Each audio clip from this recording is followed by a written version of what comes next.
Apollo hospital Lucknow ने चिकित्सा क्षेत्र में महत्वपूर्ण उपलब्धियां हासिल करते हुए 16 वर्षीय किशोर की टोटल हिप रिप्लेसमेंट सर्जरी में सफलता प्राप्त की। यह किशोर क्षेत्र में सबसे कम उम्र का मरीज है जिसका इस तरह का जटिल ऑपरेशन किया गया। मरीज को 9 वर्ष की उम्र में कुल्ले की हड्डी फीमर में फ्रैक्चर हुआ था और आर्थिक कारणों के चलते समय पर उपचार नहीं हो सका, जिससे हड्डी धीरे धीरे गल गई। Director orthopaedics and joint replacement Apollo Hospitals colonel doctor Narendra Kumar ने बताया कि जब यह बच्चा हमारे पास आया तब वह काफ़ी दर्द में था और लंगड़ा कर चल रहा था। उसकी चाल और सिकुड़ कर छोटे हुए पैर से दूसरे कुल्ला और पीठ की अवस्था भी प्रभावित हुई थी। सामान्यतः हिप रिप्लेसमेंट अधिक उम्र में किया जाता है जब हड्डियां पूरी तरह से विकसित हो चुकी होती हैं, लेकिन मरीज की गंभीर स्थिति को और लगातार हो रहे असहनीय दर्द के कारण तुरंत हस्तक्षेप जरूरी हो गया। सर्जरी को लेकर हमने परिवार को इसके लाभ और संभावित जोखिमों की पूरी जानकारी दी। एमडी और CEO Apollo hospitals Lucknow doctor Mayank Somani ने अस्पताल की उन्नत क्षमताओं पर प्रकाश डालते हुए कहा कि अपोलो हॉस्पिटल्स लखनऊ में हमारे पास आधुनिक तकनीक, state of the art instruments और अनुभवी सर्जन की टीम है जो पूरे क्षेत्र से रेफर होकर आने वाले जटिल मामलों का इलाज करती है। इस केस में हमने हाइटेनियम सॉकेट और स्टेम के साथ साथ लेटेस्ट डेल्टा सिरकमिक बॉल वाला बेहतरीन इम्प्लांट इस्तेमाल किया, जिससे काम की बेहतर क्षमता और लंबे समय तक इसका टिके रहना सुनिश्चित है। यह तकनीक विशेष रूप से जटिल सर्जरी में असरदार होती है। सर्जरी लगभग 13 घंटे चली। इसके बाद मरीज को 5 दिनों के भीतर अस्पताल से छुट्टी दी गई। सर्जरी के कुछ ही हफ्तों में यह बिना सहारे के चल पा रहा है। किसी कारणवश इस बच्चे के ही हिप में कूल्हे में इतनी खराबी थी कि उसको ट्रीट करना या उसके साथ में जीवन को अच्छे से व्यतीत कर पाना पॉसिबल नहीं था। इसके लिए professor colonel doctor Narendra Kumar ने उस बच्चे को देखा और ये निर्णय किया कि उसका प्रत्यारोपण किया जाए। डिटेल में इसके बारे में बताने के लिए मैं नरेंद्र से रिक्वेस्ट करूँगा।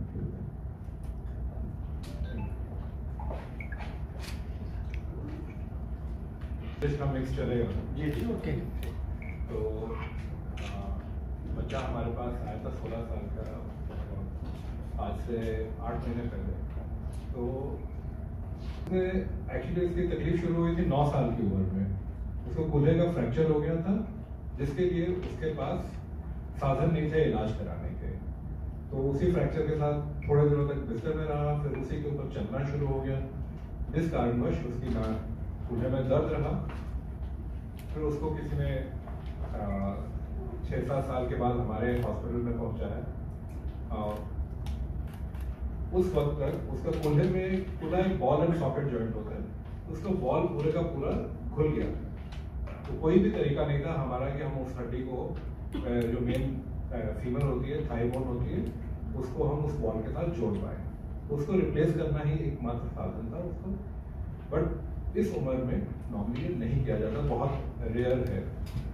यंगेस्ट पेशेंट जो हम लोग करते हैं जो पूरा प्रत्यारोपण का 20 से 30 साल के जो पेशेंट होते हैं, एवास्कुलर नेक्रोसिस करके कंडीशन होती है जो अभी पिछले 2-3 साल से हम बहुत देख रहे हैं, क्योंकि कोविड के टाइम पे बहुत पेशेंट्स को जान बचाने के लिए स्टीरॉइड दिए गए और स्टीरॉइड के कारण वो एवास्कुलर नेक्रोसिस हो जाता जी। 16 साल का बच्चा था हमारे पास, बिल्कुल लंगड़ा के चलता हुआ आया था। उसकी दाईं टांग बिल्कुल छोटी पड़ गई थी और काफ़ी दर्द में था और घुटना भी मुड़ गया था। पीठ में भी तकलीफ़ हो रही थी क्योंकि उसको टेढ़े होकर चलना पड़ रहा था। तो जब हमने देखा, उसका एक्सरे और सीटी स्कैन कराया गया, तो इस वक्त तक इस उम्र में एक ही इलाज संभव था, जो था कूल्हा प्रत्यारोपण का। और क्योंकि बच्चे की उम्र बहुत कम थी तो हमें अत्याधुनिक लेटेस्ट बिल्कुल इम्प्लांट्स लगाने थे, जिनकी कॉस्ट थोड़ी ज़्यादा होती है। तो बदकिस्मत से उसको सीएम रिलीफ फंड से सहायता मिल गई, काफ़ी फ़ंड की। उसका काफ़ी हद तक उसका खर्चा उससे कवर हो गया फिर हम लोगों ने ऑपरेशन किया और सक्सेसफुल रहा। अभी आज के दिन में 6 महीने से ऊपर हो चुके हैं, बच्चा ठीक से चल रहा है, पेन फ्री है बिल्कुल और खुश है अपने रिज़ल्ट से, तो हम भी खुश हैं। सर इस तरीके देखिए सबसे पहले तो देखिए बच्चों में सर्जरी बहुत रेयरली की जाती है, तभी की जाती है अगर चलने की हालत में ना रहें, तभी ये की जाती है। चैलेंजेस इसमें ये रहते हैं कि हड्डी थोड़ी टेढ़ी हो गई होती है क्योंकि 7 साल से उसके ऊपर वज़न ही नहीं आया है और टांग भी छोटी हो गई है और मसल्स और लिगामेंट सारे छोटे पड़ गए हैं, तो उन सबको रिलीज़ करके और हड्डी जो टेढ़ी पड़ गई है उसके हिसाब से हमें इम्प्लांट एडजस्ट करके डालना है उसमें। तो ये मेन चैलेंज होते हैं। और ऑपरेशन के बाद क्योंकि टांग काफ़ी दिनों से सीधी नहीं हुई है तो बच्चा तकलीफ़ में भी रहता है, काफ़ी फिजियोथेरेपी की ज़रूरत होती है। तो हम लोगों ने जब तक बच्चा 5 दिन के लिए हॉस्पिटल में था तब तक तो यहाँ कराई, उसके बाद बच्चे के फैमिली मेम्बर्स को, उसके भाई को एक्सरसाइज सिखाई गई और उन्होंने घर में जाके वही एक्सरसाइज की, जिसके कारण आज के दिन में बच्चे की आपने वीडियो में देखा कि उसकी टांगें बिल्कुल सीधी हो चुकी हैं। वो फिजियोथेरेपी का भी उसमें बहुत हद तक रोल था। सर इम्प्लांट की एज क्या है, बच्चा कब तक जो है उसको यूज़ कर सकता है? 35 से 40 साल, मतलब आज से तो मतलब आप लगा लीजिए कि 50 साल की उम्र तक हम उम्मीद करते हैं कि चल जाएगा।